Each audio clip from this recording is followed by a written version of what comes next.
وأشهد أن لا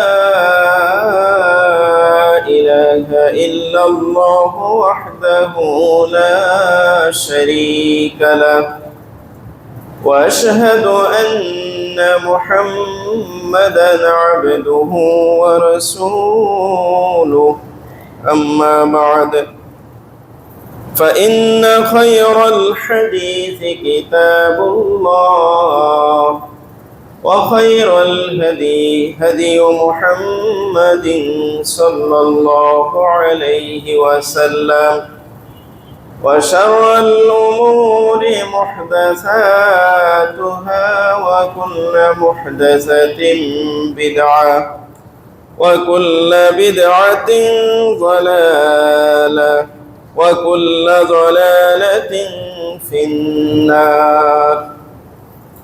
أعوذ بالله من الشيطان الرجيم.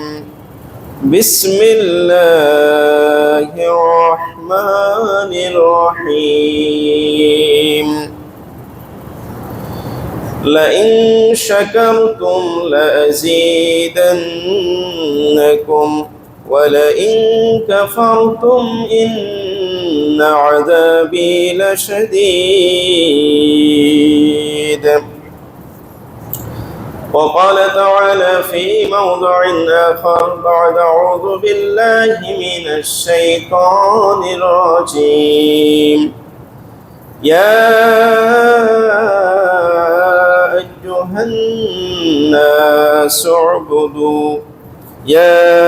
أيها الناس كلوا مما في الأرض حلالا طيبا ولا تتبعوا خطوات الشيطان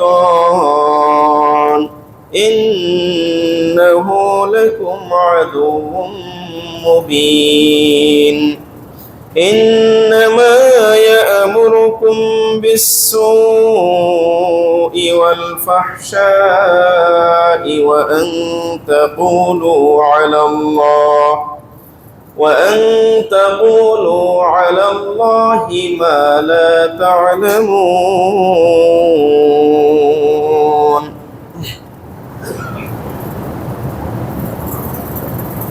وعن أنس رضي الله تعالى عنه قال قدم رسول الله صلى الله عليه وسلم المدينة ولهم يومان يلعبون فيهما فقال ما هذا اليومان؟ قالوا كنا نلعب فيهما في الجاهلية. فقال رسول الله صلى الله عليه وسلم إن الله قد أبدلكم بهما خيرا منهما يوم الأضحى ويوم الفطر. رواه أبو داود.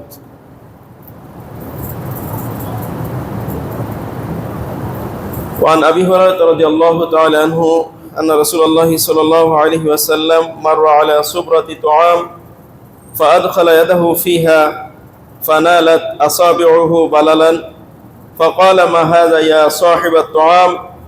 قال أصابته السماء يا رسول الله. قال فلا جعلته فوق الطعام كي يراه الناس من غش فليس مني. রাওয়াহু মুসলিম। সমস্ত প্রশংসা যাবতীয় গুণগান মহান রব্বুল আলামিনের জন্যই, যে মহান রব্বুল আলামিন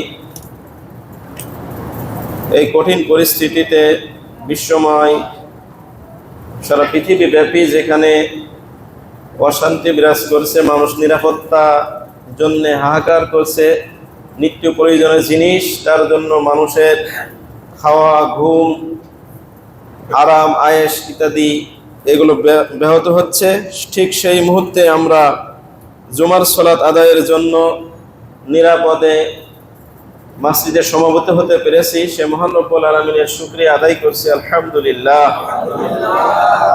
দরুদ ও সালাম বর্ষিত হোক শেষ নবী, প্রিয় নবী মুহাম্মদ রাসূলুল্লাহ সাল্লাল্লাহু আলাইহি ওয়াসাল্লামের উপরে, যিনি আমাদেরকে কোন পরিস্থিতিতে কি করতে হবে, কোন অবস্থায় আমরা কিভাবে জীবন যাপন করব, আমাদের কি করণীয়, আমাদের কি বর্জনীয়, সেই বিষয়গুলো প্রতিদিন প্রতি মুহূর্ত কিভাবে আমরা অতিবাহিত করব, তার একটি আল্লাহ প্রদত্ত দিক নির্দেশনা আমাদের সামনে বর্ণনা করেছেন। কিয়ামত পর্যন্ত তার উপর দুরূদ ও সালাম বর্ষিত হোক। আল্লাহুম্মা সাল্লি আলাইহি আল্লাহুম্মা বারিক আলাইহি। সম্মানিত উপস্থিতি, আমাদের এই মসজিদ বাজার কেন্দ্রিক। তো আমরা ইতিপূর্বে ঘোষণা শুনেছি সরকারের দিক নির্দেশনা যে 6টা বা 7টার পরে দোকানপাট ইত্যাদি বন্ধ। তার কারণ হচ্ছে যে সারা পৃথিবীব্যাপী জ্বালানি তেলের সংকট। তো তেল থেকে এর প্রভাব পড়ার কারণে সারা পৃথিবীব্যাপী সকল জিনিসের উপরে কিছু না কিছু প্রভাব ঘুরে ফিরে দেখা যায় যে সব জিনিসের উপরে চলে আসে। তো যেহেতু এটা সংকট, এটা সারা পৃথিবীব্যাপী, তো যতটুকু আমাদের মজুদ আছে বা আমাদের যে পরিমাণ আছে সেটা আমাদের যারা রাষ্ট্র পরিচালনার দায়িত্বে রয়েছে তারাই ভালো জানেন। এই বিষয়গুলোতে তাদের যে দিক নির্দেশনা রয়েছে, যেভাবে তারা বলেন সেটা সেই অনুযায়ী সেই পরিস্থিতি মেনে নেওয়াটাই আমাদের জন্য বুদ্ধিমানের কাজ, আমাদের জন্য সেটাই হচ্ছে কল্যাণকর। তো এমন সংকটময় পরিস্থিতিতে আমাদের কিছু করণীয় রয়েছে, যেটা সাহাবীরা তাদের জীবনে করে দেখিয়েছেন। তাদের জীবনে যদি আমরাও দেখি, সংকটময় অবস্থায় যে সময়টা মানুষের খাদ্যের সংকট, বিভিন্ন নিত্য প্রয়োজনীয় জিনিসের সংকট, এমন পরিস্থিতিতে তারা কিভাবে জীবনযাপন করেছেন, এই যে হুঁশিয়ারি হওয়া, আমাদেরকে পরিস্থিতি মেনে নেওয়া, এটা কি কোরআন হাদিসের পরিপন্থী কিনা, এই বিষয়গুলো আমরা আজকে কোরআন হাদিসের আলোকে জানার চেষ্টা করব। ওমা তাওফীকি ইল্লা বিল্লাহ আলাইহি তাওয়াক্কালতু ওয়া ইলাইহি উনীব।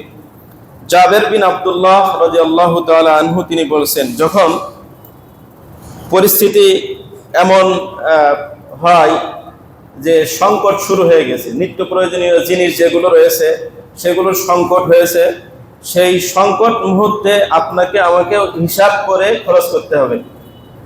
অবস্থা অনুযায়ী ব্যবস্থা, সেই অনুযায়ী আমাদেরকে জীবন পরিচালনা করতে হবে। এটাই বুদ্ধিমানের কাজ। এমনটা না যে আজকে যা আছে এটা শেষ করে ফেলি, পরেরটা পরে দেখা যাবে। এটা দূরদর্শী যারা আপনার পরিস্থিতি বোঝে তাদের কাজ নয়। তো আমরা এটা দেখি হাদিসে কিভাবে এসেছে। জাবের রাদিয়াল্লাহু তাআলা আনহু, জাবের বিন আব্দুল্লাহ তিনি বলছেন রাদিয়াল্লাহু তাআলা আনহু, বাসা রাসূলুল্লাহ সাল্লাল্লাহু আলাইহি সাল্লাম বাসান কিওয়ালা সাহিল। একবার আল্লাহ রাসূল সাল্লাল্লাহু আলাইহি সাল্লাম সমুদ্র উপকূলে একদল বাহিনীকে পাঠালেন, যুদ্ধের করার জন্য একদল বাহিনী তিনি সমুদ্র উপকূল দিয়ে পাঠালেন। ফাআম্মারা আলাইহিম আবু উবাইদা ইবনুল জাররাহ, তাদের এই বাহিনীর নেতা বানালেন আবু উবাইদা ইবনুল জাররাহ রাদিয়াল্লাহু তাআলা আনহু, এই বিখ্যাত সাহাবীকে। ওয়াহুম সালাসুমিয়া, এই বাহিনীতে সংখ্যা ছিল, সদস্য সংখ্যা ছিল, বাহিনীর সৈন্য সংখ্যা ছিল 300। ওয়া আনা ফীহিম, জাবের বিন আব্দুল্লাহ রাদিয়াল্লাহু তাআলা আনহু বললেন, এই 300 বাহিনীর মধ্যে আমিও ছিলাম। ফাখরাজনা হাত্তা কুন্না বিবাযি তরিকি, আমরা চলতেছিলাম এমন কিছু পথে, আমরা যখন গিয়েছি মাঝপথে গিয়েছি, ফানিয়া জাদু, এই সময় আমাদের খাবার যা ছিল এটা ফুরিয়ে যাওয়ার উপক্রম হয়ে গেছে। ফামারা আবু উবাইদা বিআজওয়াদি যালিকাল জাইশ, এই সময় এই বাহিনীর প্রধান যিনি আবু উবাইদা ইবনুল জাররাহ রাদিয়াল্লাহু তাআলা আনহু, তিনি সবাইকে, সদস্যদেরকে, সৈন্যদেরকে নির্দেশ দিলেন যে যার যার কাছে যেটুকু অবশিষ্ট আছে সব একত্রিত করো। ফাজুমিআ যালিকা কুল্লু, সব একত্রিত করা হলো। ফাকানা মিজওয়াদাই তামরিন, দেখা গেল যে 2 স্তূপ পরিমাণ খাবার জমা হয়েছে। ইউকাউইতুনা কুল্লা ইয়াউমিন কলিলান কলিলান, এখান থেকে এই আমির, সেনাবাহিনীর প্রধান যিনি আবু উবাইদা ইবনুল জাররাহ রাদিয়াল্লাহু তাআলা আনহু, আমাদেরকে সেখান থেকে অল্প অল্প পরিমাণ দিচ্ছেন, প্রতিদিন অল্প অল্প পরিমাণ আমাদেরকে খাবার সেখান থেকে দিচ্ছিলেন। হাত্তা ফানিয়া, এমনকি এই অল্প পরিমাণও শেষ হয়ে যেতে লাগলো, কমে যাচ্ছে। ফালাম ইয়াকুন ইসিবুনা ইল্লা তামরাতুন তামরাতুন, এমনও দিন গিয়েছে যে আমাদের ভাগে একটা একটা করে খেজুর পড়ছে, একদিনে একটা খেজুর, একদিনে একটা খেজুর এক একজনের ভাগে পড়া শুরু হয়ে গেল, খাবার নাই, শেষ হয়ে গেল। ফাকুলতু, আমি বললাম, ওমা তুগনি তামরাতুন, যে একটা করে খেজুর একদিনে, এটাতে কি হবে, এটাতে কি হতো আপনাদের, একটা করে খেজুর একদিন। ফাকালা লাকাদ ওয়াজাদনা ফাকদাহা হিনা ফানিয়াত, যখন এই একটা খেজুরও ভাগে শেষ হয়ে গেল তখন আমরা বুঝলাম যে একটা খেজুরও আমাদের কি হতো একদিনে। তারপরে এটা বুখারীর বর্ণনা 2483 নম্বর। অন্য বর্ণনা এসেছে হাদিসের যে যখন শেষ হয়ে গেল আমরা তখন পাতা লতা খাওয়া শুরু করলাম।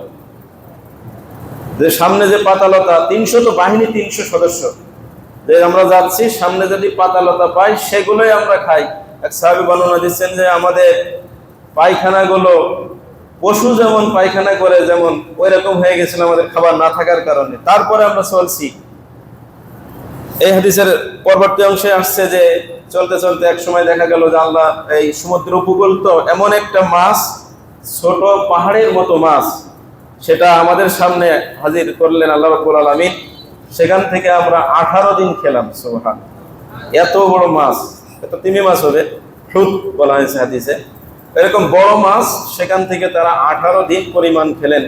তো এটা আল্লাহ ব্যবস্থা করলেন। তো আমার ওটা বলার উদ্দেশ্য না, উদ্দেশ্য হলো দেখেন, পরিস্থিতি যখন আপনার সংকটাপন্ন হয়ে যায়, আছে অল্প, তখন সাহাবীরা তারা হিসাব করেছেন যে সেখানে অল্প অল্প করে দিয়েছেন।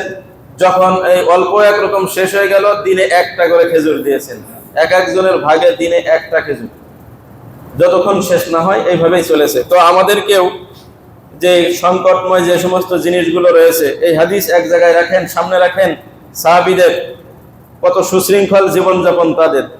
আর আমাদের এই মোটরসাইকেলের যে তেলের লাইন দেখেন, যে টাঙ্কিতে জায়গা নেই, তারপরেও সেখানে নিচ্ছে যে আমার টাকা দামি নেব, না জায়গা থাক পড়ে যাক তাও নেব।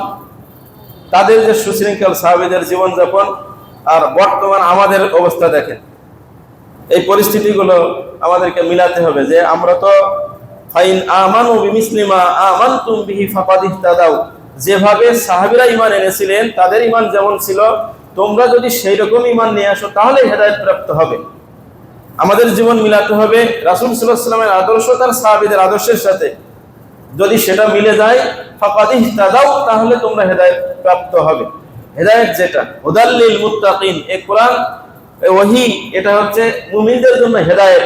এই হেদায়েত আসবে যদি তাদের ঈমান যেভাবে ছিল, তাদের জীবন যেভাবে সুশৃঙ্খল ছিল, আকীদা যেমন বিশুদ্ধ ছিল, সেরকম যদি আমাদেরও থাকে, তাহলে আমরাও ইনশাআল্লাহ সংকটময় মুহূর্ত মুসলিম হিসেবে আমরাও ইনশাআল্লাহ অতিক্রম করতে পারবো, এটা আমাদের আশা করা যায়। সহিহ বুখারী 2483 নম্বর হাদিস থেকে অনুবাদ শোনালাম। দেখুন, এটা হলো আল্লাহর নিয়ামত। আল্লাহর যদি নিয়ামত আমরা অস্বীকার করি, আল্লাহর নিয়ামতে কৃতজ্ঞতা না করলে তার কঠিন শাস্তি ভোগ করতে হবে। আল্লাহ রাব্বুল আলামিন তিনি নিজেই বলছেন সূরা ইব্রাহিমের 7 নম্বর আয়াত, লা ইন শাকারতুম লা আযীদান্নাকুম, তোমরা যদি আমার এই নিয়ামতের শুকরিয়া আদায় করো, যা আছে কম থাকলে কমেই যদি শুকরিয়া আদায় করো, লা আযীদান্নাকুম, অবশ্যই আমি তোমাদেরকে আবার বাড়িয়ে দেব। সুবহানাল্লাহ। ওয়ালা ইন কাফারতুম, এই নিয়ামতের যদি অকৃতজ্ঞ হও, কৃতজ্ঞতা যদি জ্ঞাপন না করো, অস্বীকার যদি করো, তোমরা কুফরি করো, ইন্না আযাবি লাশাদীদ, আমার আযাব দুনিয়াতেও আখিরাতেও আমার আযাব অত্যন্ত কঠিন। এই কারণেই আল্লাহর নিয়ামতের শুকরিয়া আমাদেরকে করতে হবে বেশি বেশি করে। যা আছে এটা সুষ্ঠু ব্যবহার, সঠিক ব্যবহার যদি আমরা করতে পারি, যদি আমরা নিয়ামতের অস্বীকার, কুফরি যদি আমরা না করি, যে আমার টাকা আছে আমি সব কিছু ভরে রাখবো, কিনে রাখবো, এটা হলো নিয়ামতের অস্বীকার করা, কুফরি করা।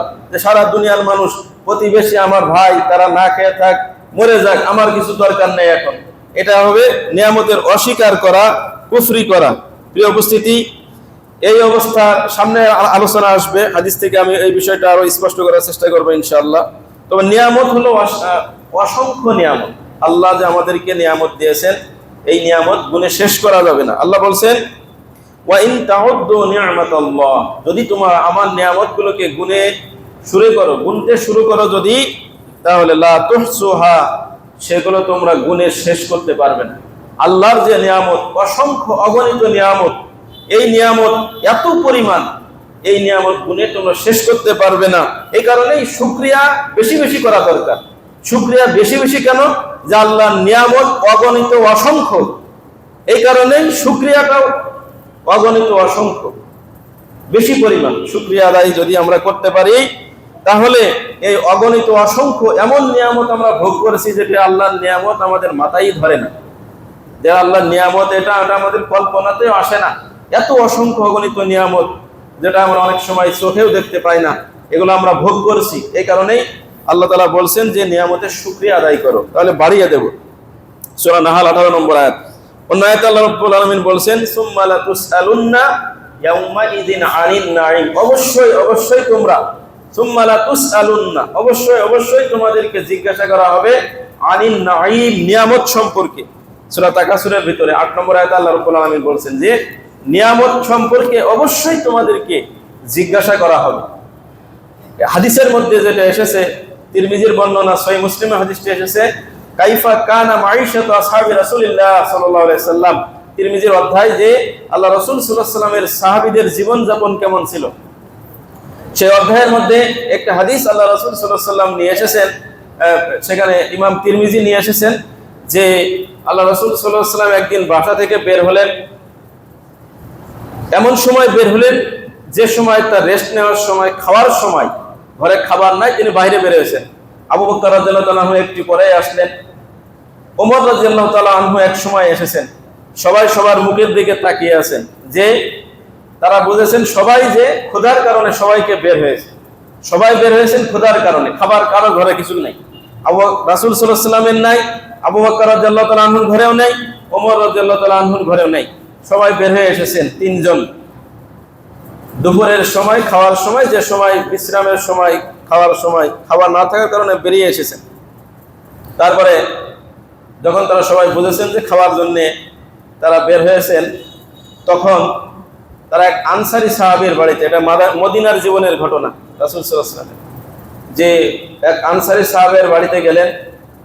সেখানে ওই সাহাবী ধনী সাহাবী ছিলেন, তার বাগান ছিল, খেজুরের বাগান ছিল, পশুর খামার ছিল, তার পশু ছিল, ঘোড়া ছিল, তার বকরি ছিল, দুধের পশু ছিল তার, আবার খেজুরের বাগানও ছিল। তো এই সাহাবীর বাড়িতে তিনজন মেহমান হলেন, গেলেন, যে দেখলেন সাহাবী বাড়িতে নেই। কিছু সময় বসতে দিলেন, তার বাড়ির লোকেরা তাকে, রাসূল সাল্লাল্লাহু আলাইহি ওয়াসাল্লাম এবং দুই মেহমানকে বসতে দিলেন, আবু বকর, ওমর রাদিয়াল্লাহু তাআলা আনহু। এমন সময় সাহাবী এসেছেন, তিনি গিয়েছিলেন ঠান্ডা পানি নিয়ে আসতে। তিনি নিয়ে আসার পরে ঠান্ডা পানি নিয়ে এসেছেন, দেখলেন যে তিনজন মেহমান, আল্লাহ রাসূল সাল্লাল্লাহু আলাইহি ওয়াসাল্লাম এসেছেন, আবু বকর, ওমর রাদিয়াল্লাহু তাআলা আনহুমা। ইনি দেখেই তার বাগানে গিয়েছেন, কাঁচা খেজুর নিয়ে এসেছেন, পাকা খেজুর নিয়ে এসেছেন, কি দিয়ে কি করেন আর কি, তিনি নিয়ে আসলেন। আল্লাহ রাসূল সাল্লাল্লাহু আলাইহি ওয়াসাল্লামকে বললেন যে আপনার কোনটা পছন্দ আমি তো জানি না, এই জন্য দুই রকম নিয়ে আসলাম। তিনি মেহমানদারি করলেন, পশু জবাই করলেন, খুব মেহমানদারি করলেন, ঠান্ডা পানি পান করালেন।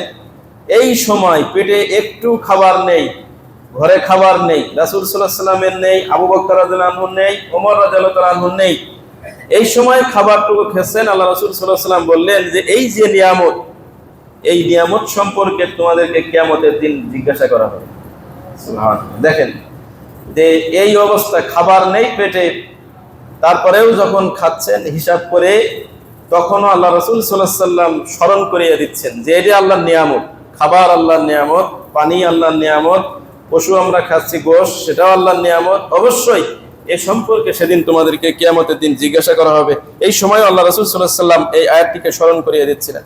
প্রিয় উপস্থিতি, এই যে খাবার যদি যারা আমরা খাচ্ছি, আমরা তো এটা আল্লাহর নিয়ামত মনেই করি না অনেক সময়, যে প্রতিদিন তো কেন এটা রান্না হচ্ছে না, কেন এটা রান্না হলো না, একটু লবণ কম হলো, একটু ঝাল বেশি হলো, ঝাল একটু কম হলো, ইত্যাদি। মানে এইগুলো স্বাদ চাকতে চাকতে আমাদের আর নিয়ামতের কথা অনেক সময় খেয়ালই থাকে না। তো আল্লাহ রাসূল সাল্লাল্লাহু আলাইহি ওয়াসাল্লাম এটাকে যে নিয়ামত বলছেন, এমনকি সারা পৃথিবীর মধ্যে খাবার যদি কারো থাকে, সে ব্যক্তিকে সারা পৃথিবীর শান্তিকে একসাথে করে দেওয়া হয়েছে। এই কথা আল্লাহ রাসূল সাল্লাল্লাহু আলাইহি ওয়াসাল্লাম বলছেন। উবাইদুল্লাহ ইবনে মিহসান আল খিতামি রাদিয়াল্লাহু তাআলা আনহু তিনি বললেন, আল্লাহ রাসূল সাল্লাল্লাহু আলাইহি ওয়াসাল্লাম বলেছেন, মান আসবাহা মিনকুম আমিনান ফি সিরবিহি, যে তার বাড়িতে তার পরিবার পরিজন ছেলে মেয়ে তাদের সাথে নিরাপত্তার সাথে একটা রাত অতিবাহিত করতে পারলো, এক রাত অতিবাহিত করে সকালে নিরাপত্তার সাথে যে উপনীত হতে পারলো, পরিবার পরিজনকে নিয়ে নিরাপত্তার সাথে শান্তিতে আনন্দে, মুআফান ফি জাসাদিহি, তার শরীর সুস্থ আছে, নিরাপদে আছে, পরিবার পরিজন নিয়ে তার শরীরটাও আছে সুস্থ, ইনদা কুতি ইয়াউমিহি, এবং সারা দিনের খাবারও তার বাড়িতে মজুদ রয়েছে, ওই দিনে সারা দিনের খাবার পানীয় তার বাড়িতে মজুদ রয়েছে, ফাকান্নামা হিজাত লাহু দুনিয়া, দুনিয়ার সবকিছু যেন এই লোকটা একত্রিত জমা করে দেওয়া হয়েছে। সুবহানাল্লাহ। শান্তি, আরাম, আয়েশ, ভোগ বিলাস সবকিছু যেন এই লোকটাকে দেওয়া হয়েছে। তিরমিজির হাদিস 2346 নম্বর হাদিস। কাজেই এইগুলো হলো আল্লাহর নিয়ামত। এই যে খাবার পানীয়, এই যে আপনার পরিবার পরিজন নিয়ে ভালো থাকা, সুস্থ থাকা, বিশাল নিয়ামত। এটাকে আমাদেরকে নিয়ামত অবশ্যই মনে করতে হবে। এটা আল্লাহর যে বরকত, রহমত সবকিছু যেন তার একত্রিত করা হয়েছে, কয়েকটি জিনিস থেকে দেওয়া হয়েছে। প্রিয় উপস্থিতি, যখন পরিস্থিতি এমন হয়, অভাব অনটন দুর্ভিক্ষ, আমি ওই হাদিসগুলো আপনাদের সামনে এখন পর্যন্ত উপস্থাপন করার চেষ্টা করছি, যে যদি এইরকম হয় পরিস্থিতি যখন এখন আমরা রয়েছি, কোরআনে আল্লাহ রাব্বুল আলামিন সূরা হাসর 9 নম্বর আয়াতে যে আলোচনাটা করেছেন, এমন সংকটময় মুহূর্তে যদি একজন আরেকজনকে একটু সুযোগ করে দেয়, মানে আমি আছি, ভালো আছি, আর একটা ভাই যেন ভালো থাকে, এমন একটা পরিস্থিতি, এমন একটা সুযোগ যদি তৈরি করে দেয়, তাহলে মানে নিজের উপরে এটাকে প্রাধান্য বলা হয়, ইউসিরুনা বলা হয়, যে ইসার মানে একজনের উপর, আমার নিজের উপর আরেকজনকে সুযোগ দেওয়া, প্রাধান্য দেওয়া। তো এটা যদি করতে পারে আল্লাহ রব্বুল আলামিন, এরকম সংকটময় মুহূর্তে নিজের প্রয়োজন তারপরে আরেক ভাইকে সুযোগ দেওয়া, এটার প্রশংসা করেছেন আল্লাহ রব্বুল আলামিন সূরা হাসরের 9 নম্বর আয়াতে। তিনি বলছেন, ওয়া ইউসিরুনা আলা আনফুসিহিম, তারা নিজেদের উপরে অন্যদেরকে প্রাধান্য দেয়, ওয়ালাউ কানা বিহিম খাসাসা, যদিও তাদের নিজেদের প্রয়োজন রয়েছে, নিজেরা অভাবগ্রস্ত থাকা সত্ত্বেও, নিজেদের প্রয়োজন থাকা সত্ত্বেও অন্যদেরকে তারা নিজেদের উপরে প্রাধান্য দেয়, যেটাই সংকটময় মুহূর্তে বর্তমানে এখন বোঝানো আমাদের জন্য সহজ। একজনের তেল রয়েছে,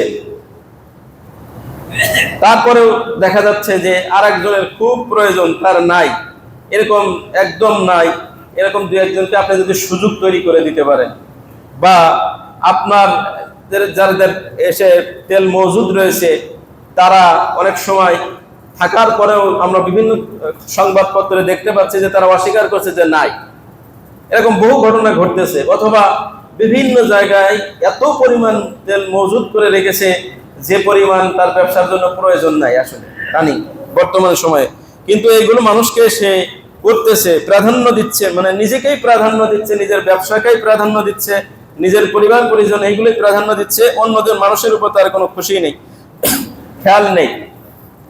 তো আল্লাহ রাব্বুল আলামিন বলছেন, ওয়ামাইয়ুকা শুহা নাফসি, যে ব্যক্তি নিজের মনের কৃপণতা থেকে রক্ষা পেয়েছে, নিজের মনকে যে সীমাবদ্ধতা থেকে মনের, যে মন চাই সব সময় ধরে রাখতে, কৃপণতা করতে, অন্য মানুষকে না দিতে, এটার যে ব্যক্তি মন, এই মন থেকে, সংকীর্ণতা থেকে যাকে বাঁচিয়ে রাখা হয়েছে, যে রক্ষা পেয়েছে, ফাউলাইকা হুমুল মুফলিহুন, এরাই মূলত সফলকাম। প্রত্যেকেই চাই না দিতে, প্রত্যেকেই অন্যের উপরে নিজে প্রাধান্য দিতে চাই, এটা সবার মনে আছে, কিন্তু এটাকে যে ওভারকাম করতে পারে, এটাকে যে অতিক্রম করতে পারে, সেই মূলত সফলকাম। ফাউলাইকা হুমুল মুফলিহুন, ফাউলাইকা হুমুল মুফলিহুন, এরাই সফলকাম, এরাই জান্নাত প্রাপ্ত মানুষ, এরাই হলো সফল মানুষ। প্রিয় উপস্থিতি, এই আয়াতের যে শানে নুজুল এবং অন্যান্য ঘটনা, আবু তালহা রাদিয়াল্লাহু তাআলা আনহুর একটা ঘটনা উল্লেখ করেছে, সহিহ বুখারীতে এসেছে হাদিস, সহিহ বুখারীর 3798 নম্বর সিরিয়ালে হাদিস এসেছে, সহিহ মুসলিমে 5254 নম্বর হাদিসে এসেছে। আল্লাহ রাসূল সাল্লাল্লাহু আলাইহি ওয়াসাল্লামের কাছে একবার মেহমান আসলেন, তো তিনি তার বাড়িতে লোক পাঠালেন, তার বাড়িতে খবর নেওয়ার জন্য স্ত্রীদের কাছে, যে মেহমানদারি করার মতো কোনো খাবার আছে কিনা। একজনের ঘর থেকে সংবাদ আসলো যে আল্লাহর কসম পানি ছাড়া কিছু নেই। আরো 2-3 জনের বাড়ি পাঠানো হলো, সবার একই উত্তর, কোনো খাবার নেই, পানি ছাড়া। কি করবেন? ওই বৈঠকে তিনি বললেন যে তাহলে এই মেহমানকে কে মেহমানদারি করবে? আল্লাহ তার প্রতি দয়া করবেন, রহম করবেন। এক আনসারী সাহাবী আবু তালহা রাদিয়াল্লাহু তাআলা আনহু, তার নাম, অন্য হাদিসে এসেছে, অন্য বর্ণনায়, যে আবু তালহা রাদিয়াল্লাহু তাআলা আনহু বললেন যে আমি মেহমানদারি করব। আবু তালহা রাদিয়াল্লাহু তাআলা আনহু বাড়িতে গেলেন, গিয়ে জিজ্ঞাসা করছেন স্ত্রীকে যে খাবার কি আছে, মেহমান নিয়ে এসেছি। তিনি বললেন যে আমাদের বাড়িতে কোনো খাবার নেই, আমাদের জন্য শুধু বাচ্চাদের জন্য খাবার আছে, অল্প খাবার বাচ্চাদের জন্যই আছে। তো তারা একটা কৌশল করলেন যে এই খাবারটা মেহমান যেহেতু নিয়ে এসেছি, মেহমানকেই খাওয়াতে হবে, বাচ্চাদেরকে, এক বর্ণনা এসে তাদেরকে ব্যস্ত রাখো, অন্য বর্ণনায় আসে যে বাচ্চাদেরকে ঘুমিয়ে দাও। আর মেহমান যখন নিয়ে আসবো, মেহমানের পাশে তো মেজবানের বসা নিয়ম, আদব হলো যে তাদেরকেও সাথে একা না বসে, সাথে বসে খাওয়ান। তো তাকে নিয়ম অনুযায়ী বসতে হবে সাথে। তা আমি বসবো, তুমি, তখন তো এই যে প্রদীপ জ্বালানো হতো, মাটির প্রদীপ, তো ওটা যখন জ্বালাবে তুমি ওটা ঠিক করার ভান করবে যে তুমি এটা ঠিক করতেছো, আর এর মধ্যে মেহমান ওই খাবার খাবে, আমিও খাবার ভান করব। তো এই যে একটা কৌশল তারা করলেন। পরের দিন সকালে এই অবস্থায় মেহমানের খাবারটা হয়ে গেল। তারপরে মেহমান ঘুমালো, তারা ঘুমালো, তারা অভুক্ত অবস্থায় সবাই না খেয়ে ঘুমাইছে, ছেলে মেয়ে সহ। আর মেহমানকে, বাচ্চাদের সামান্য খাবার থেকে খাবার তার মেহমানকেই খাবার দিয়েছে। তো রাসূল সাল্লাল্লাহু আলাইহি ওয়াসাল্লামের কাছে যখন পরের দিন এই আবু তালহা রাদিয়াল্লাহু তাআলা আনহু আসলেন, আল্লাহ রাসূল সাল্লাল্লাহু আলাইহি ওয়াসাল্লাম বললেন, ক্বাদ আজিবাল্লাহু মিন সানিইকুমা বিযাইবিকুমা লাইলা। আল্লাহ রাব্বুল আলামিন আশ্চর্যিত হয়েছেন। ক্বাদ আজিবাল্লাহু মিন সানিইকুমা বিযাইবিকুমা লাইলা, গত রাতে তোমরা সবাই যে না খেয়ে মেহমানের সাথে যে তোমরা ব্যবহার করেছো, তাকে সম্মান করেছো, এই কারণে তোমাদের সবার উপরে, নিজের সন্তানের উপরেও আল্লাহ রাসূলের মেহমানকে প্রাধান্য দিয়েছো। এই কারণে আল্লাহ রাব্বুল আলামিন খুব খুশি হয়েছেন, তিনি আশ্চর্য হয়েছেন। অন্য এক বর্ণনায় এসেছে সহিহ বুখারীর 3798 নম্বর সিরিয়ালে, যাহিকাল্লাহ, আল্লাহ রাব্বুল আলামিন নিজে হেসে দিয়েছেন। সুবহানাল্লাহ। তোমাদের এই ব্যবহার দেখে, তোমাদের এই আচরণ দেখে আল্লাহ রাব্বুল আলামিন নিজে হেসেছেন। সুবহানাল্লাহ। তো এটা হলো আমাদের আকীদা যে আল্লাহ রাব্বুল আলামিন তিনি হাসেন। তো প্রিয় উপস্থিতি, এখানে এই হাদিসটা দেখেন যে তারা নিজেদের উপরে অন্যকে প্রাধান্য দিতেন এই সময়। তো এই সংকটময় মুহূর্ত চলছে আমাদের, আমরাও চেষ্টা করতে পারি যে বিশেষ করে যারা ব্যবসা করেন, আলহামদুলিল্লাহ আল্লাহ রাব্বুল আলামিন তাদের চলার মতো, সন্তান, পরিবার পরিবর্তন নিয়ে খাওয়ার মতো অনেক কিছুই দিয়েছেন, তারা চলতে পারে আলহামদুলিল্লাহ। এরপরেও যদি এই সংকটময় মুহূর্তকে যদি কাজে যদি না লাগাতে পারেন, তাহলে অভিশাপ তাদের জন্য। আর যদি লাগাতে পারেন, তাহলে আল্লাহ রাব্বুল আলামিন তাদেরকে এরকম খুশি হবেন তাদের প্রতি, যে বর্ণনাগুলো আমরা আলোচনা করব পরবর্তী হাদিসে। অন্য একটি আয়াত সূরা ইনসান 8 নম্বর আয়াতে বলেছেন, ওয়া ইউতঈমুনা আত-তাআমা আলা হুব্বিহি মিসকিনান ওয়া ইয়াতীমান ওয়া আসীরা। তারা খাবারের প্রতি তাদের প্রয়োজন থাকা, ভালোবাসা রয়েছে, চাহিদা রয়েছে, এ সত্ত্বেও তারা মিসকিনকে, ইয়াতীমকে, বন্দীদেরকে তারা তাদের নিজেদের খাবার দিয়ে দেয়। সুবহানাল্লাহ। নিজেদের খাবার চাহিদা রয়েছে, নিজেদের খাবার প্রয়োজন রয়েছে, এটা সত্ত্বেও তারা মিসকিনদেরকে, ইয়াতীমদেরকে, বন্দীদেরকে তারা খাবার দিয়ে দেয়। এটা হলো জান্নাতি মানুষদের বৈশিষ্ট্য। সূরা ইনসান 8 নম্বর। আর যারা জাহান্নামে যাবে, ফেরেশতারা বলছেন যে মা সালাকাকুম ফি সাকার, আর জাহান্নামে তোমরা কেন এসেছো, কারণ কি? তখন তারা নিজেরাই বলবে লাম নাকু মিনাল মুসাল্লিন, আমরা মুসল্লিদের কাতারে ছিলাম না। মুসল্লি যারা, এদের দলের লোক আমরা না, আমরা ছিলাম না। ওয়ালাম নাকু নুতঈমুল মিসকিন, 2 নম্বর যেটা, মিসকিনদেরকে আমরা খাবার দিতাম না। তার 3 নম্বর, অকুন্না নাখুযু মাল খায়িজিন, সমালোচনাকারী যারা ঠাট্টা বিদ্রুপকারী, এদের দলে আমরা ছিলাম। তো প্রিয় উপস্থিতি, এই বিষয়গুলো দেখেন, জান্নাতি মানুষের বৈশিষ্ট্য হলো মানুষের উপর অন্যকে প্রাধান্য দেওয়া, তাদের বিপদ আপদ, সংকটময় সময় যেটাই পৃথিবীতে আসুক না কেন, সুখে দুঃখে ভালো মন্দে সবকিছু মানুষের সাথে শেয়ার করা, সেই অবস্থা বুঝাই ব্যবস্থা নেওয়া, সুযোগ সন্ধানী না হওয়া যে এই মুহূর্তে মানুষ বিপদে পড়েছে, এই সময় আমি ব্যবসা করে নেব, এরকম না করে মানুষকে বিপদে না ফেলা। প্রিয় উপস্থিতি, মামার বিন আব্দুল্লাহ রাদিয়াল্লাহু তাআলা আনহু তিনি বলেন, আল্লাহ রাসূল সাল্লাল্লাহু আলাইহি ওয়াসাল্লাম বলেছেন, লা ইয়াহতাকিরু ইল্লা খাতিউন, পাপী ছাড়া, অপরাধী ব্যক্তি ছাড়া, এই হাদিসের তাফসিরে বলা হয়েছে, সহিহ মুসলিম, ইমাম নববী রাহিমাহুল্লাহ, আসিমুন, যারা পাপী গুনাহগার, এই মানুষগুলো ছাড়া কেউ কখনো সংকটময় সময়, বিপদের সময় খাবার গুদামজাত করে রাখে না, কেউ মজুদদারি করে না, মজুদদারি করে না পাপী ব্যক্তি ছাড়া। এর ব্যাখ্যায় বলা হয়েছে যে লাজনা দাইমা, ফতোয়া লাজনা দাইমা, অনেকগুলো ব্যাখ্যায় দেখলাম, তার মধ্যে ফতোয়া লাজনা দাইমা সৌদি আরব স্থায়ী ফতোয়া বোর্ডের ফতোয়া 13তম খণ্ডের 184 নম্বর হাদিসে যে মজুদদারি বলতে কি বোঝানো হয়েছে, তারা এই ফতোয়া দিচ্ছেন, লা ইয়াজুজু তাখজিনু শাইইন আন-নাসু ফি হাজাতিন ইলাই, যে সময় যেটা মানুষের প্রয়োজন ওই সময়ে ওটা মানুষের কাছে বিক্রি না করে, ওই প্রয়োজন মানুষকে পূরণ না করে কেউ যদি গুদামজাত করে রাখে, জমা করে রাখে, সেটাই হলো মজুদদারি। ওয়ায়ুসাম্মাল ইহতিকার, এটাকেই বলা হয় মজুদদারি, যে যখন যেটা মানুষের সংকট চলতেছে ওই সংকট পূরণ না করে ওটাকেই গুদামজাত করে রাখছে। এর আগে আমরা দেখেছিলাম যে পেঁয়াজের সময় মানুষ পেঁয়াজ পাচ্ছে না, 250 টাকা, 300 টাকা, 350 টাকা কেজি হয়ে যাচ্ছে, বস্তা কি বস্তা মানুষ গুদামজাত করে রেখেছে। যখন বিভিন্ন দেশ থেকে পেঁয়াজ আসলো, এই পেঁয়াজ বিভিন্ন নামায়, বিভিন্ন ভাগাড়ে পচা অবস্থায় পাওয়া গিয়েছে, এটাই হলো গুদামজাত। এখনো তেল মানুষ পাচ্ছে না, সারা রাত দাঁড়িয়ে মানুষ ফিলিং স্টেশনগুলোতে দাঁড়িয়ে রয়েছে, কেউ গাড়ি ঠেলে নিচ্ছে, কেউ মোটরসাইকেল ঠেলে নিচ্ছে, এর অবস্থার দ্বারা লক্ষ লক্ষ কেজি আপনার এই তেলকে লুকিয়ে রাখছে বিভিন্ন জায়গায়, বিভিন্ন সংবাদে এগুলো আসতেছে, এটাই হলো গুদামজাত করা।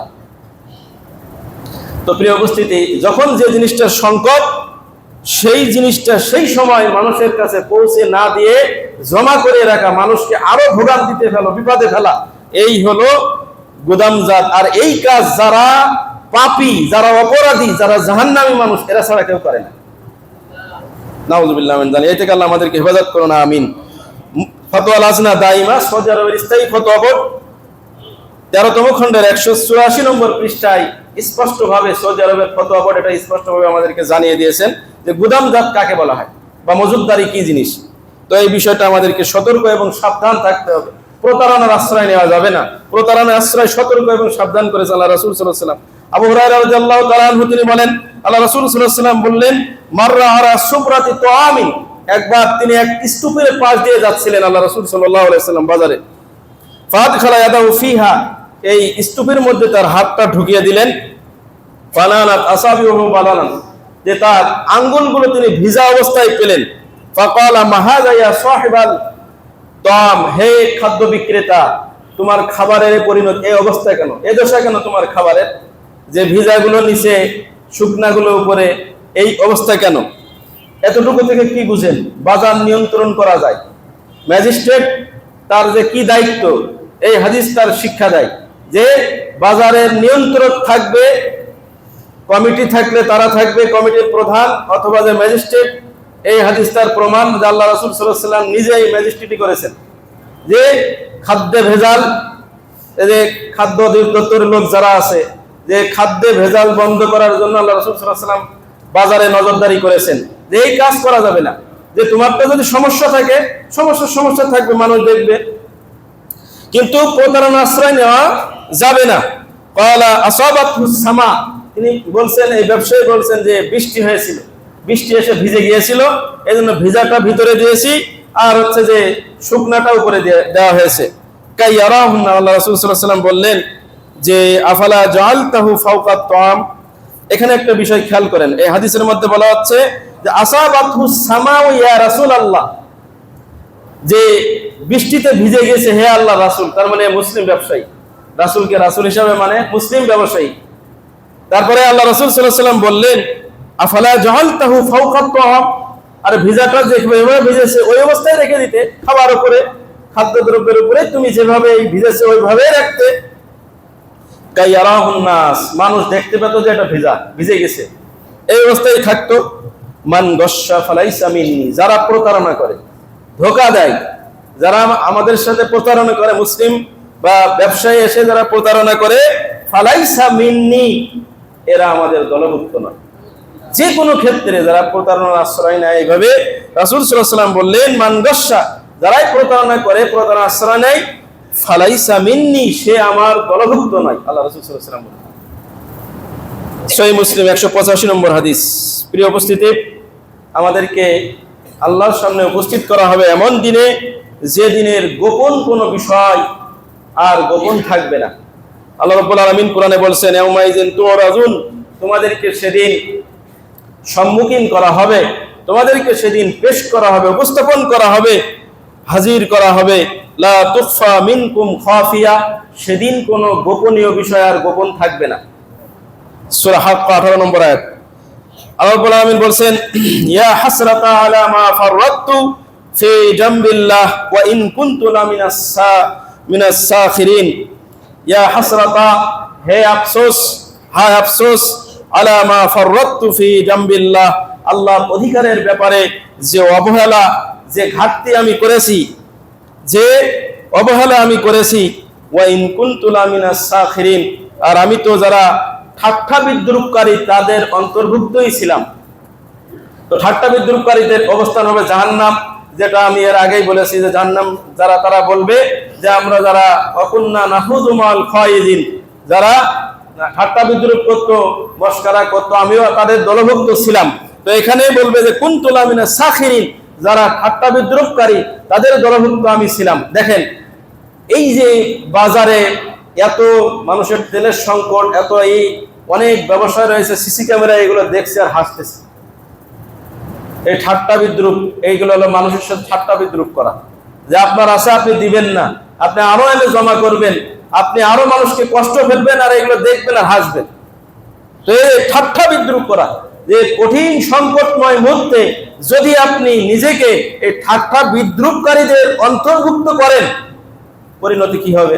সময় তো আর সমান যাবে না, এই পরিস্থিতির সমান যাবে না, বিপদ এক সময় কেটে যাবে। কিন্তু যখন আপনার আপনি কোন দলের লোক থাকলেন, এই বিষয়টা কিন্তু তখন দেখা যাবে যে আল্লাহর যে হক, আল্লাহর যে অধিকার, এই সমস্ত বিষয়ে আপনি কি অবহেলা করছেন, আপনি কি ঠাট্টা বিদ্রুপকারীদের সাথে থাকছেন কিনা। প্রিয় উপস্থিতি, আরেকটা বিষয় একটু যুক্ত করতে চাই, তাহলে যে আমাদেরকে এই অবস্থায় সংকটময় মুহূর্তে বিশুদ্ধ আকীদা, সহি আকীদার উপরে অবশিষ্ট থাকতে হবে।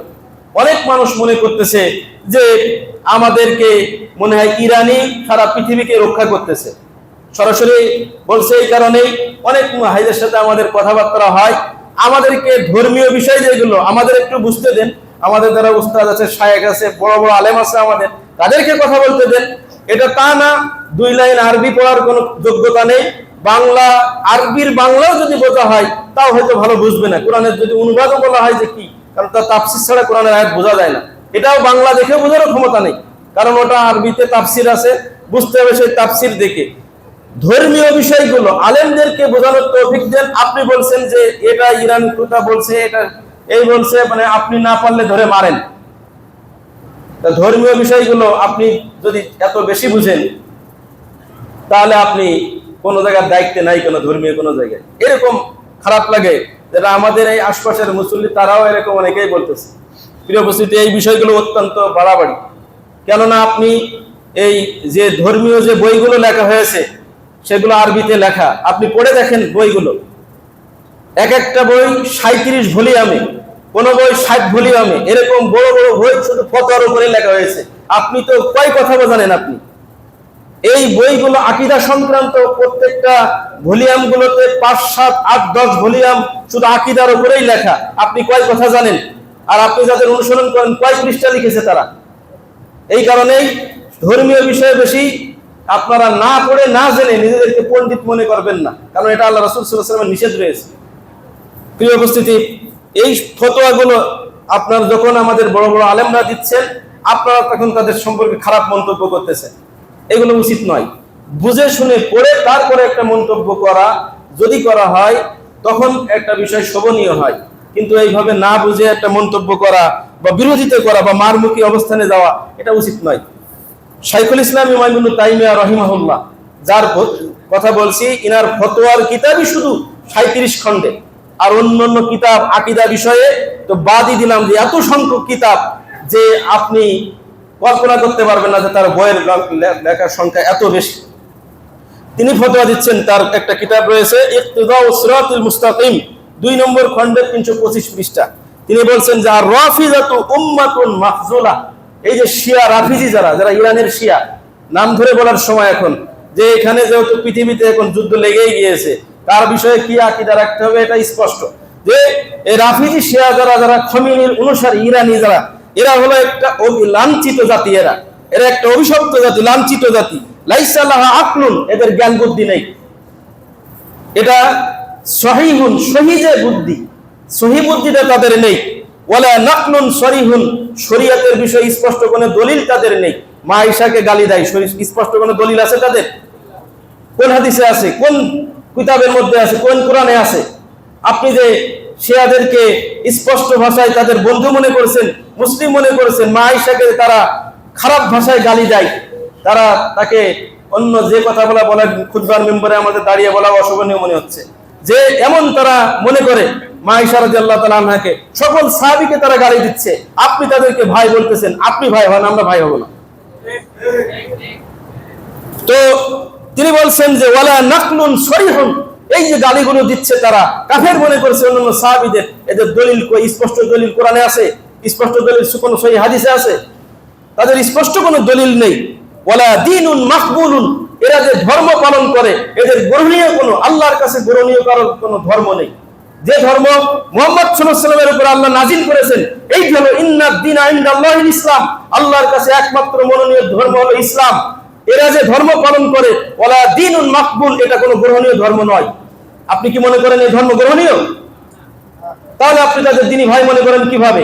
তাদেরকে আপনি এভাবে মাথায় তুলে নাচতে চান কিভাবে? আপনার জ্ঞান নেই কিছু না। ওয়ালা দুনিয়া মানসুরা, দুনিয়াতে এরা বিজয় ঘোষণা নেই কোথাও। তারা যে বিজয় আসে, সারা পৃথিবী নিয়ন্ত্রণ করছে, তারা এই দেশেও তারা নেই, কখনো ছিল না, থাকবেও না কিয়ামত পর্যন্ত ইনশাআল্লাহ। দাজ্জাল আসবে, সবচেয়ে বেশি পাওয়ারফুল তারা হবে। ঈসা আলাইহিস সালাম আসবেন তার বিরুদ্ধে, ঈসা আলাইহিস সালামকে দেখে সে বলে যাবে সব, তখনও তারা বিজয় ঘোষে থাকবে না, তখনও বিজয় ঘোষে থাকবে আহলুস সুন্নাহ ওয়াল জামাআহ আহলে হাদিসরা ইনশাআল্লাহ। আছে আপনি এখন দুই কথা বলতেছেন, এক এক সময় এইভাবে অপমান করে কথা বলেন, মারমুখী অবস্থান নেন, না আছে আপনার দ্বীনের জ্ঞান, না আছে আপনার শরীয়তের জ্ঞান, না বোঝেন আপনি দুনিয়া, না বুঝেন বিশ্ব রাজনীতি। প্রিয় উপস্থিতি, ইমাম রাবি আল মাদখালি রাহিমাহুল্লাহ আল মাজমু ফাতওয়া, এই মাজমু ফাতওয়ার 14তম খণ্ডের 449 পৃষ্ঠায় তিনি বলছেন, আল্লাযীনা ইয়াকুলুনা ইন্নাল খলাফা বাইনানা ওয়া বাইনাশ শিয়া, ইন্নাল খলাফা বাইনানা ওয়া বাইনাশ শিয়া কাল খিলাফি বাইনাল মাযাহিবিল আরবা। যে সমস্ত ছাড় দেওয়া লোক, আমরা বলবো যে ভোট পাওয়ার জন্য যারা ছাড় দেয়, এই ভোট পাওয়ার জন্য ছাড় দেওয়ার মন মানসিকতার লোক, এরা যখন সাধারণ মানুষের সামনে উপস্থাপন করে এই যে তাদের মধ্যে শিয়ারা আমরা, এটা তো 4টা মাযহাব রয়েছে না, 4 মাযহাবের যেমন কিছু লোক বুকের উপর হাত বাঁধে, কিছু লোক নাভের নিচে হাত বাঁধে, কেউ জোরে আমিন বলে, কেউ জোরে আস্তে আমিন বলে। এই যে 4 মাযহাবের যে ফুরু বা মাসলাগত যে পার্থক্য রয়েছে, আকীদাগত পার্থক্য নাই, মাসলা মাসাইলের ক্ষেত্রে যে পার্থক্য 4 মাযহাবের রয়েছে, আমাদের আর শিয়াদের পার্থক্যটা এরকম সামান্য ব্যাপার। এরকম যারা ঢিলাঢালিসা ফতোয়া দেয়, কাল খিলাফি বাইনাল মাযাহিবিল আরবাতি হাউলাইল গাশশাউন, রবি আল হাদি আল মাদখালি তিনি বলছেন, এরা হলো বিশ্বাসঘাতক। এরা এই সমস্ত লোক যারা ঢিলাঢালা ফতোয়া দেয় শিয়াদের ব্যাপারে, এবং যারা বলে যে এই সমস্ত আকীদাগত পার্থক্য নাই, তাদের সাথে আমাদের সামান্য পার্থক্য, তারাও মুসলিম, আমরা মুসলিম, আপনারা যারা মনে করছেন যে আমাদের ভাই, এই ঢিলামিশা ফতোয়া যারা দেয়, হাউলাই গাশশাউন, এরা হচ্ছে যে গাশশাশুন, বিশ্বাসঘাতক, খাওয়ানাতুন, এরা হলো প্রতারক। এবার আপনি প্রমাণ করেন যে আপনি প্রতারক না, আপনি বিশ্বাসঘাতক না, কেননা তারা আমাদের রাসূল সাল্লাল্লাহু আলাইহি সাল্লামকে অপমান করে। স্বয়ং জিবরিল আমিন ফেরেশতা থেকে শুরু করে নিয়ে সাহাবী যারা রয়েছে সবাইকে তারা আপনার অপমান করে, আর আপনি তাদেরকে ভাই বানিয়ে বসে রয়েছেন, এবং তাদেরকে আপনি বলছেন যে আমাদের মুসলিম ভাই, আপনার ভাই, আমাদের ভাই না। প্রিয় উপস্থিতি, কিয়ামতের দিন আপনি আপনার ভাইয়ের সাথে হাসর করবেন। ইয়ালবিসুনা আলাল মুসলিমিন, এরা মুসলিমদের মধ্যে বিভ্রান্তি তৈরি করে, এরা মুসলিমদের মধ্যে বিভ্রান্তি ছড়িয়ে দেয়। ওয়াবিসাওয়াবি হাযাত তামিয়, এই নম্রতার কারণে, এই ঢিলামিশা ফতোয়ার কারণে, এই কোমলতার কারণে ইরতামা কাসীরুম মিন আহলিস সুন্নাতি ফি আখজানির রাফিজদের দলে অনেক মানুষ এরকম মিশে গিয়েছে তাদের ঢিলামিশা ফতোয়ার কারণে। প্রিয় উপস্থিতি, আপনি যদি তাদের আকীদাগুলো স্পষ্টভাবে মানুষের সামনে তুলে ধরেন, কয়জন মানুষ পাবেন যে এই ইরানের পিছনে তারা ছুটবে?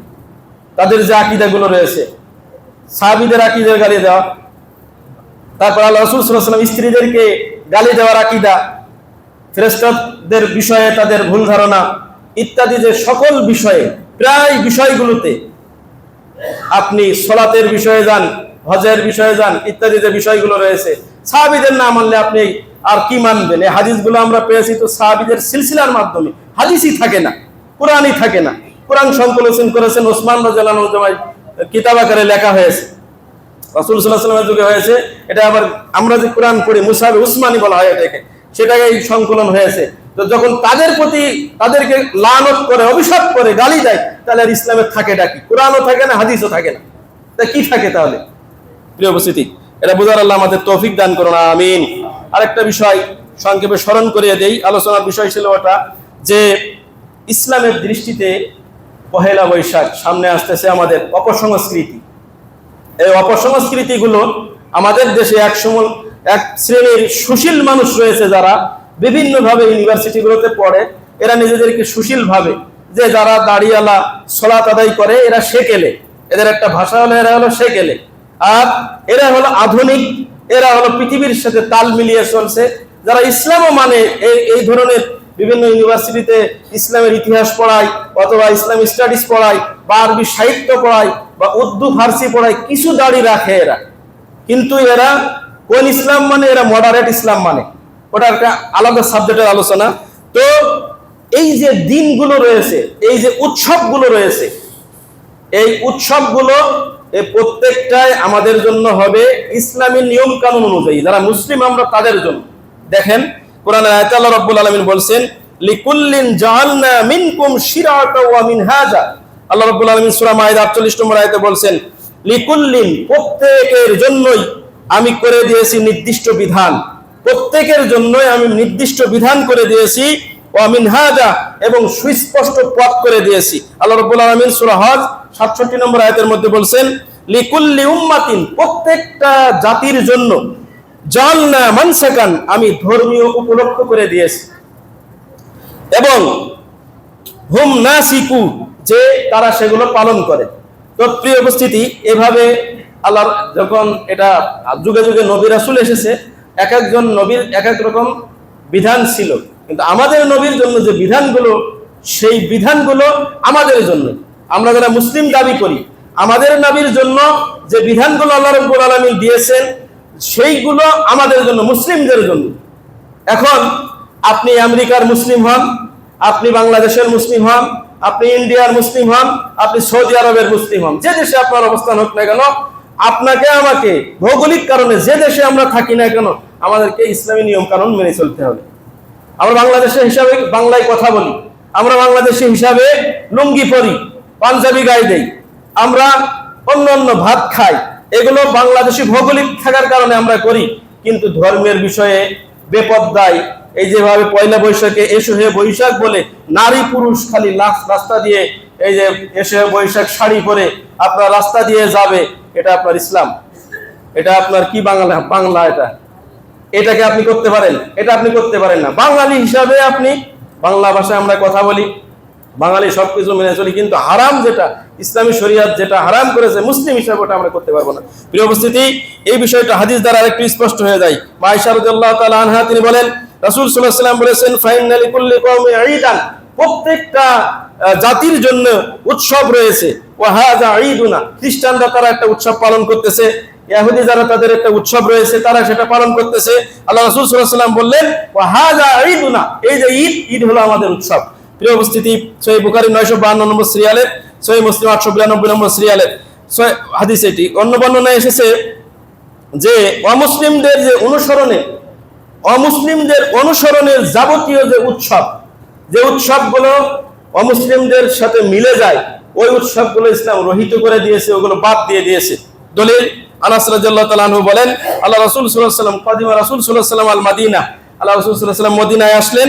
ওয়ালাহু ইয়াউমান ইয়ালআবুনা ফিহিমা, 2 দিন তারা খুব খেলাধুলা করত, আনন্দ উৎসব করত। ফাকালা মা হাযান আল ইয়াউমান, আল্লাহ রাসূল সাল্লাল্লাহু আলাইহি ওয়াসাল্লাম বললেন যে এই 2 দিন, এই 2 দিনে কি করো তোমরা, এটা কি? ক্বালু কুননা নালআউ ফিমা ফিল জাহিলিয়া, জাহিলি যুগে আমরা এই দিনে খুব উৎসব পালন করতাম, আমরা এটা খেলাধুলা করতাম, উৎসব হিসেবে নিতাম। ফাকালা রাসূল সাল্লাল্লাহু আলাইহি ওয়াসাল্লাম, আল্লাহ রাসূল সাল্লাল্লাহু আলাইহি ওয়াসাল্লাম বলেন, ইন্নাল্লাহা কাদ আবদালাকুম বিহিমা, এইগুলোর যা আছে সব আল্লাহ রাব্বুল আলামিন পরিবর্তন করে দিয়েছেন, এমনকি খায়রাম মিনহুমা, ওই সবের চেয়ে উত্তম 2টি উৎসব আল্লাহ তোমাদেরকে দিয়েছেন। সেটা হলো কি? ইয়াউমুল আযহা ওয়া ইয়াউমুল ফিতর, 2টি উৎসব মুসলিমদের, ঈদুল আযহা এবং ঈদুল ফিতর। এই যে পয়লা বৈশাখের উৎসব বলেন, নববর্ষ বলেন, এ যা ছিল সব পরিবর্তন করে দিয়েছে। বাঙালি জাতির জন্য যা ছিল সব ইসলাম এসে পরিবর্তন করে দিয়েছে। কারণ এখানে বললেন যে ইন্নাল্লাহা কাদ আবতালাকুম, আল্লাহ তোমাদের জন্য পরিবর্তন করে দিয়েছেন বিহিমা, এই 2টি দ্বারা, খায়রাম মিনহুমা, যেটা ওই সব আনন্দের দিন, এই তো তোমাদের উৎসবের দিন ছিল, তার চেয়ে অনেক উত্তম 2টি দিন দিয়ে ওইগুলো সব পরিবর্তন করে দিয়েছেন, বাদ দিয়ে দিয়েছেন সবগুলো। প্রিয় উপস্থিতি, এখনো যদি আমরা মনে করি যে বাঙালি আমরা, যেটা মডারেট মুসলিম, যারা নামে মুসলমান, আইডি কার্ডে মুসলমান, সালাত ঠিকভাবে পড়ে না, ঠিকভাবে ইসলামের বিধান মানে না, নাস্তিকদের সাথে উঠা বসা সব সময়, খ্রিস্টানদের সাথে সব সময় উঠা বসা, হিন্দুদের সাথে সব সময় উঠা বসা, মডারেট মুসলিমেরা, এরা হচ্ছে আপনার ইসলামী বিধিবিধান পড়ার চেষ্টাও করে না, মানার চেষ্টাও করে না। যারা ইসলাম মানার চেষ্টা করে, জানে বোঝে, এদেরকে এরা গোড়া বলে।